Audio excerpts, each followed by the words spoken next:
I want to give a trigger warning to our viewers. This next segment deals with themes around infant death and grieving. 27 years ago, Tania Chomyk's son, Danilo, died from sudden unexplained death syndrome at just 6 months old. Tania went through unimaginable grief, but it propelled her to help others, and she's doing so through her upcoming memoir called Bringing Light to Loss. Now Tania works as a life transition expert and grief educator, and she joins me this morning from Montreal with more on her journey. Thank you so much for joining us. Thank you, Kelsey. Everyone has their own journey when dealing with grief. So my question for you is, how did it show up for you? Oh my goodness. Well, it showed up very sudden. Honestly, it was a very shattering moment, and a kind of moment that just steals your breath away. It's something that totally caught me, completely off guard. And my son Danilo was 6 months old.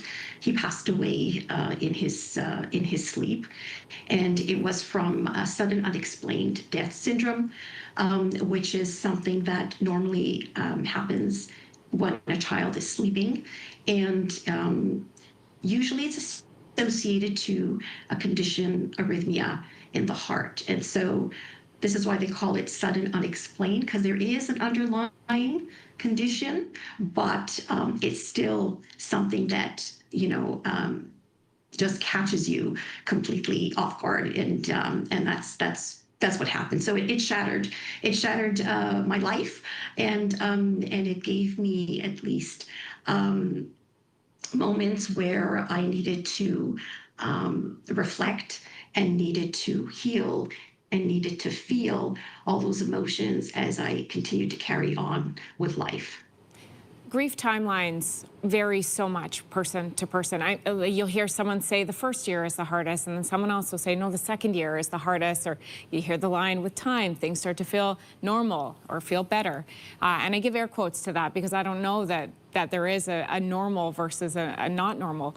What are your thoughts on grief timelines? So first of all, grief is universal, and it's also very personal, and there is no timeline.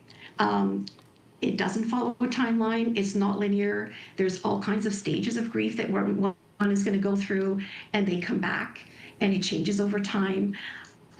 Sometimes it could be just a moment, a trigger, a song that will bring it back, and even after all these years, there's still going to be those moments.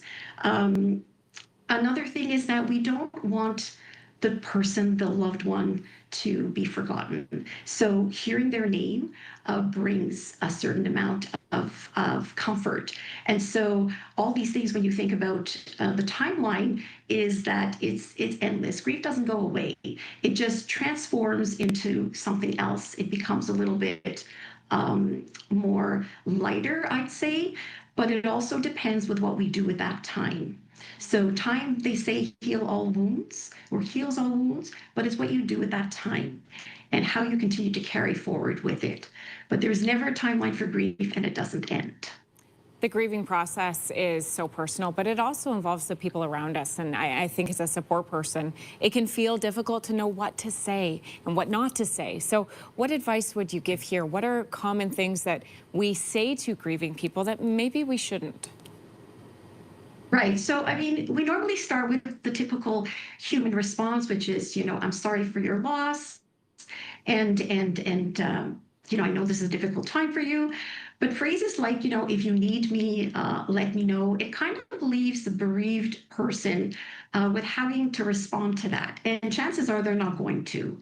So phrases like, they're in a better place now, and this was all part of God's plans.